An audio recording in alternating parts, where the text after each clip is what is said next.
ay para sa kauna-unahang pelikula ng Black Sheep this 2019. At syempre, ang big title si Catherine Kyle featuring McCoy De Leon and Elise Hosson.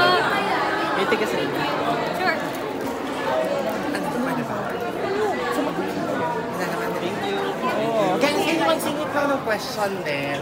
Kasi ang parang i-release yung inyong album ba or single, di ba? Ang daming masaya na fans nyo. Ano lang yung feeling nyo na in your first venture sa music, ang daming nag-aabang and excited. Ayun, sobrang excited din naman kami dalawa. Dahil pinagandaan namin yung album talaga.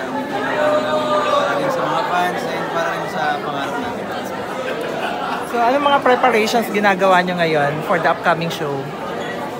Pinapractice po namin yung mga songs. Talagang pinaprepare namin yung mga songs. Thank you so much sa lahat ng sumuporta, of course, dito sa Black Carpet Premiere Night. Meron bang specific song na sinulat or original yung kakantahin sa event? Lahat po originals, pero sa album may mga ibang performances pa po kami gagawin para doon sila umami sa mga fans na nagsisimula na ipasok ko lang, very commendable yung performance mo, hindi paglaban mo last Saturday. Dami magandang feedback. Anong masasabi mo lang doon? And tuloy na ba yung gano'n? So much!